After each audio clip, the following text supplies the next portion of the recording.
Hello, everybody. I'm Will. And I'm Kristin. And this is why I'm watching Desperate Housewives, Season 2, Episode 12. 12. We're going to be all right. I don't know where to start with this. Yeah, this is a fine. Gabby and Carlos. So their current gardener comes to Gabby and is like, my wife caught me jerking off, and so I'm in trouble. And she's like, I don't know why you're talking to me about this. Like, why are you asking us, a Narnia blog, about this? And he says it's because it's pictures of her. So she finds them, and it was like an ex-boyfriend from before she met Carlos, took some nudes of her, and he has posted them on his website. And so now, people can see them. So she shows Carlos, and he's like, I don't know, Gabby, this is your mess. Like, deal with it. And she's like, I need you to go beat him up and get my pictures back, which is like, that's how we got in this whole mess in the first place. You want him to go back to prison? Why did you work so hard to get him out of prison? Mm-hmm. So he, the whole time, is like, I'm not going to do it. I'm not going to do it. And then he like agrees, and they get there, and he's like, no, I can't do it. I feel bad. And they have this whole back and forth. If you loved me enough, you'd go in there and beat him up. If you loved me enough, you'd never ask. If you loved me enough, I wouldn't have to ask. It's senseless. So he finally does go in there to get her pictures back. And at first, the guy is like, oh, yeah, I was just about to take them down. But then he starts negging Gabby about how, like, her pictures don't bring in the clicks anyway. So it doesn't matter. It was interesting.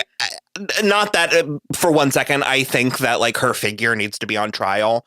But it was interesting because they have established she's, like, a runway model. Yeah. Like a fashion model. Even though she's, like, 5'2".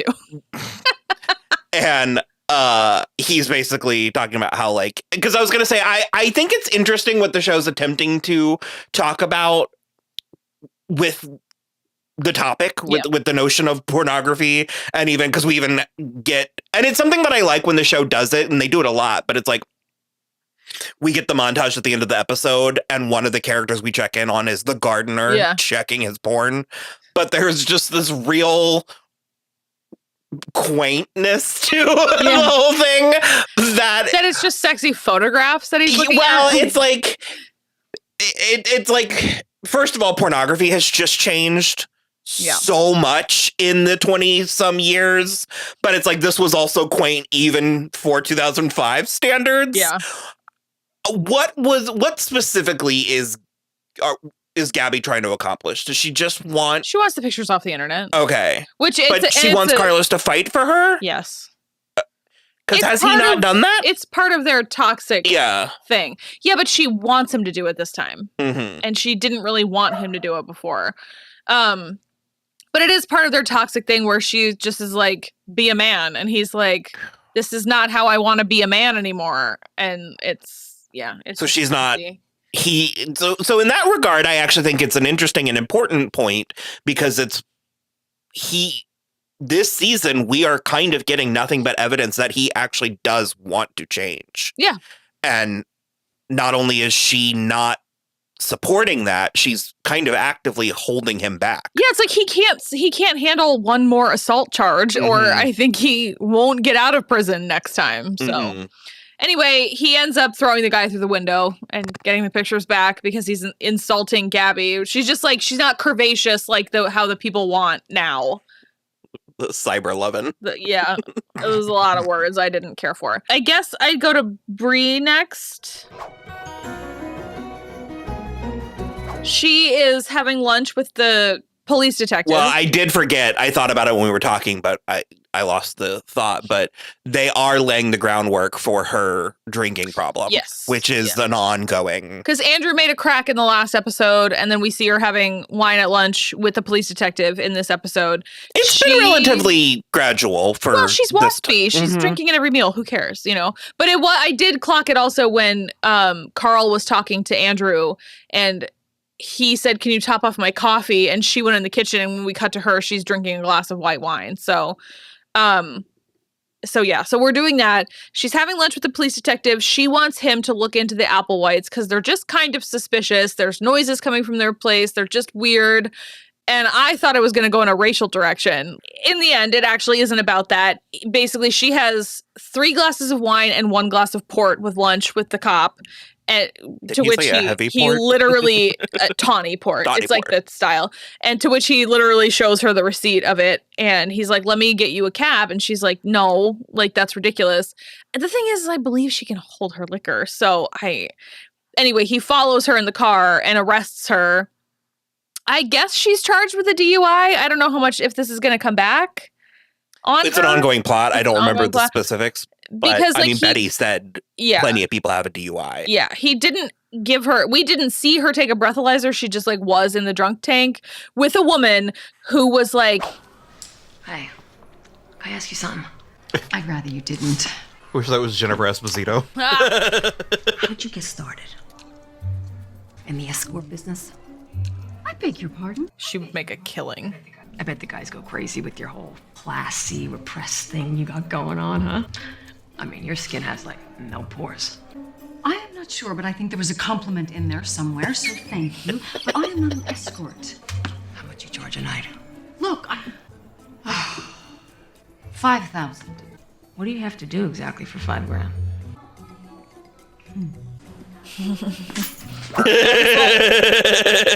It's terrifying. So she gets released and the cop is like, call a friend to pick you up. And again, I'm like, I know that she would be embarrassed, but like Susan and Lynette and Gabby would not be like shame her for this. It's because she's in denial. Okay. I'll take that. She's denying that this is a problem that's happening. And so if she were to involve her friends, then she would have to actually...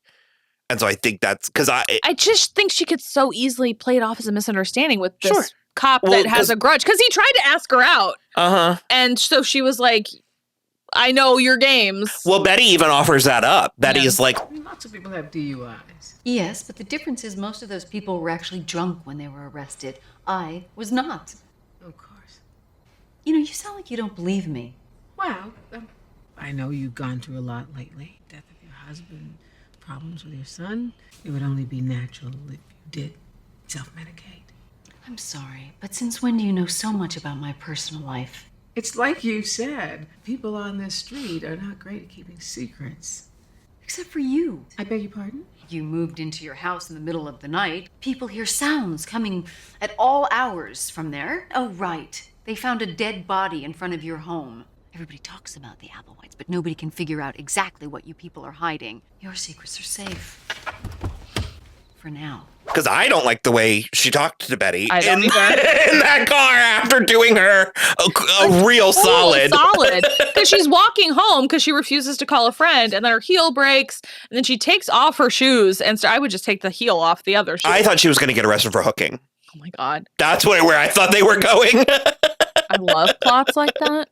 So Betty was giving her nothing but grace. Yeah. And she was like, a lot of people have DUIs. And she goes, yeah, well, like, but it triggered her having to acknowledge that she's drinking too much because she's sad. So she's like, as Betty I recall, back. I mean, I'm sure it's in the next episode, the way these things work. But as I recall, I feel like she's the last to know. Yeah. So she accuses Betty back and she's like, I don't know, all the suspicious noises in your house. You moved in the middle of the night, blah, blah, blah. And so then Betty gets on the phone to talk to Edie Britt, and she's like, I need to sell my house because now there's too much suspicion. Well, the detective did feel bad about arresting Bree. So he looked into, he did look into them. And Monroe. Yeah, and the Applewhites, Betty said something about Chicago. They might have to go back to Chicago. And then the detective said in his voicemail, something about that where they was were a from fired in Chicago. PR, but he used to work out of Chicago. We also did fail to mention in the previous episode that the guy whose name you know that I can't remember who died.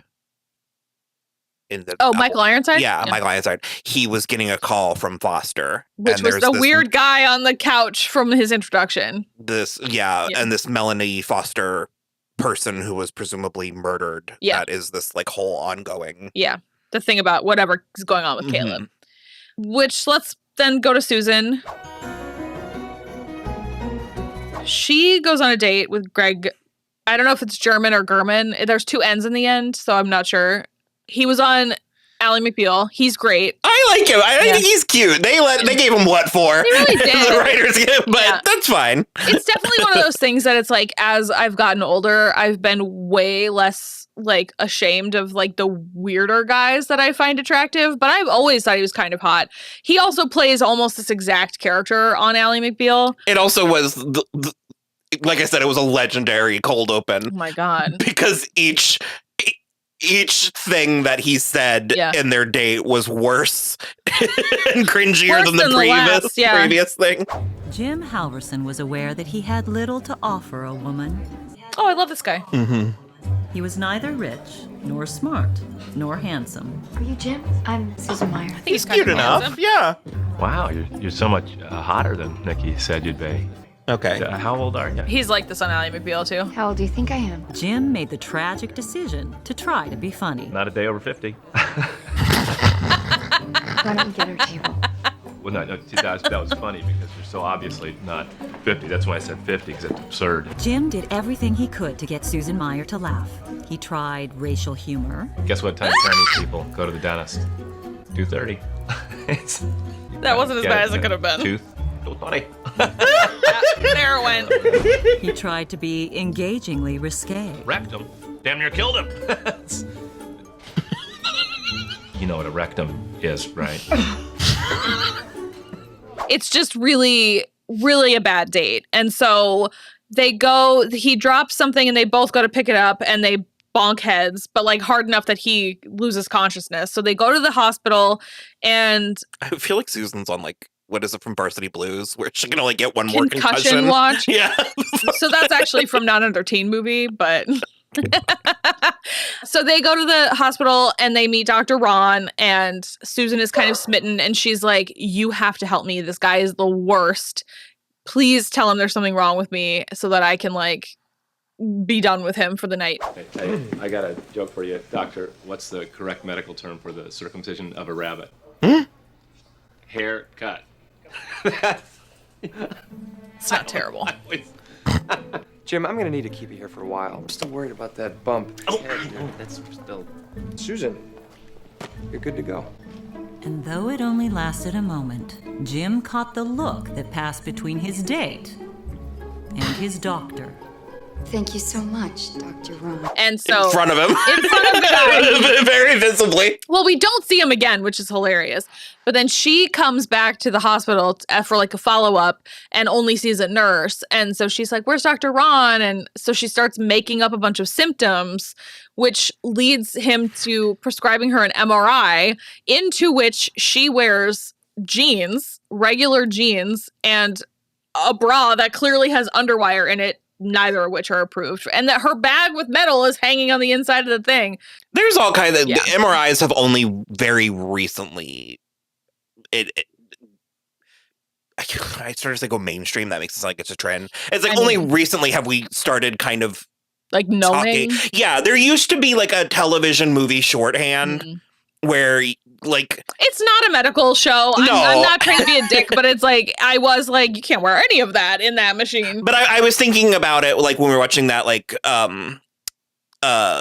Fountain of Youth movie last night, because there was a handful of things in it where I was like, this feels like a relic from like the 90s where there was lots of like kids stowing away on planes. And it's like, you can't just do that. You just go there. And so there was, especially in like the 90s and 2000s, there was a lot of like television shorthand for medical stuff. Sure, yeah. Because I remember specifically talking to the doctors when my mom was getting an MRI, and I was talking about how there's an episode of Scrubs where a character is like stuck in the MRI and they're like, that's not a thing. That can't happen. Yeah.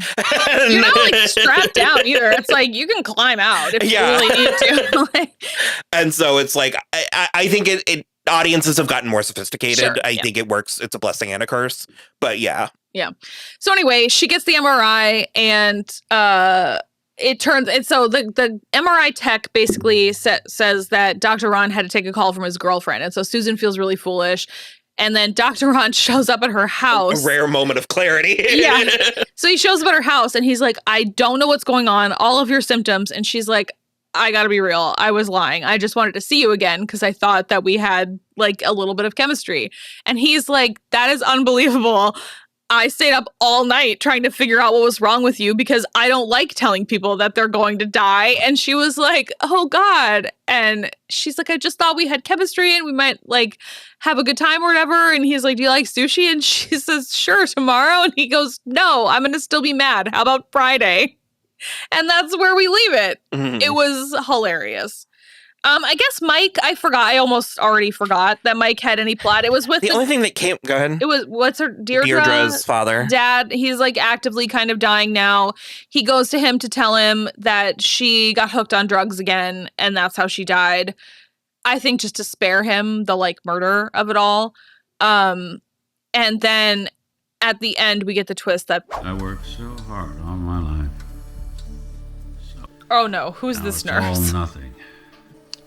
No one left for me now. Oh, what did I do it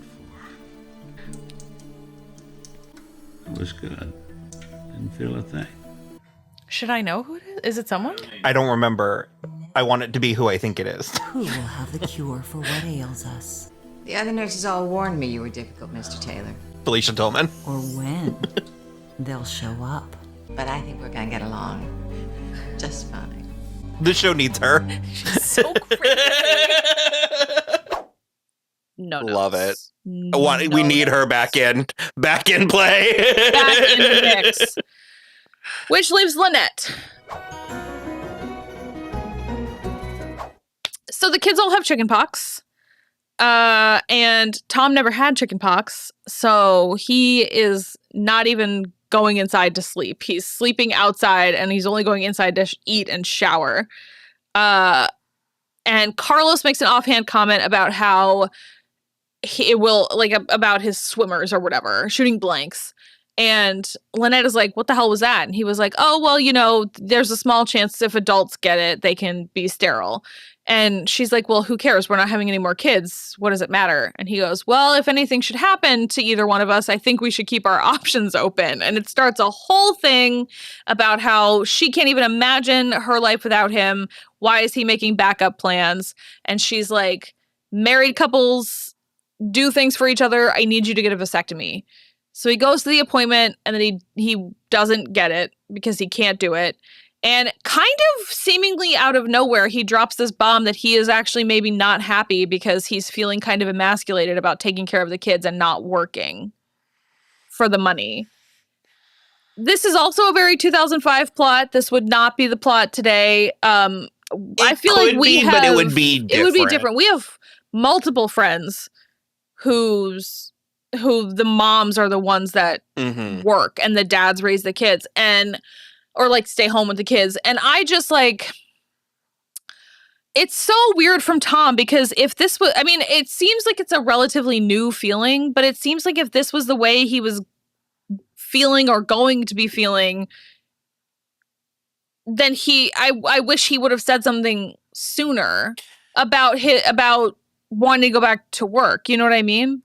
It's funny because when I started the conversation earlier where I was talking about how movies and TV, and especially around this time, fall back on shorthand. Yeah. I wasn't even thinking about this plot, and it works really well with this plot where I feel like it was convoluted. Yeah. Really reverse engineered, starting with chickenpox. I wasn't thinking this is where we were going to land, starting with chickenpox. But I think the notion, just the realization that you're not happy in your marriage, period, let alone a marriage that you're going through so much and doing so much work trying to make it work, and that they tried it with him working and her staying at home and they weren't happy, and they're trying it this way and they're not happy. And what do you do when you're not happy either in spite way of trying? Yeah, like it's like you're really trying to be happy and you're still not. And so I think they're using the masculinity as a little bit of a shorthand to get to this plot. And I think it does do the show and the characters and the topic a disservice. Because frankly, I even think the not wanting to, I think it could be very in character, that it would be hard for a character like Tom to give up something like that. Yeah. I think it could be. I don't know that I believe that it was the way that they gave it to us. I also just so sorry. Because how are you even remotely this far into a relationship with Lynette if you have problems being emasculated? Right.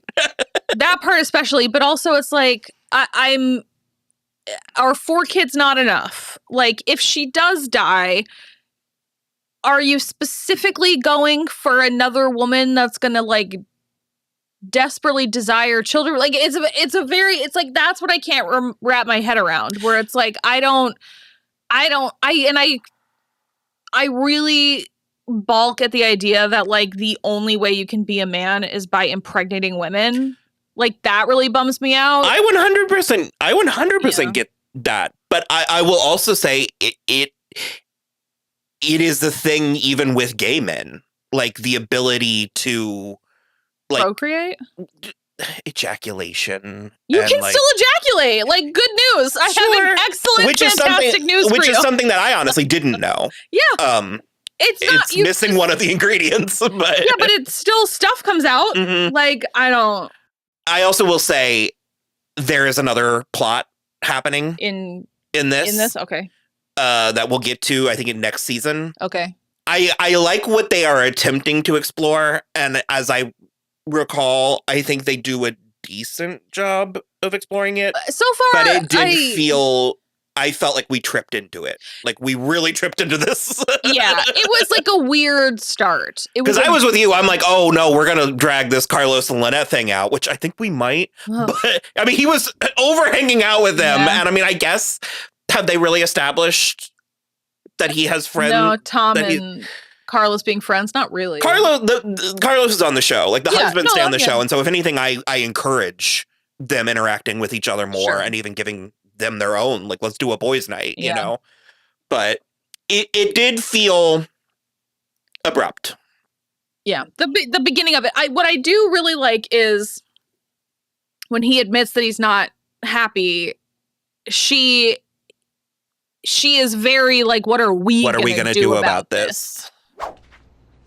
I couldn't do it. I knew it. What happened? It felt like I was being emasculated. Ugh. Oh, please. I don't make the money around here anymore. I don't provide for you and the kids, and I wasn't going to let them snip out the last thing that makes me a man. Staying home and taking care of the kids doesn't make you less of a man. That's crazy. You expect me to calm your irrational fears. I expect you to calm mine.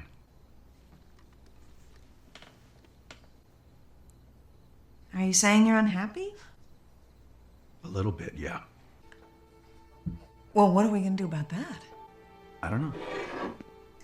And he just is like, I don't know.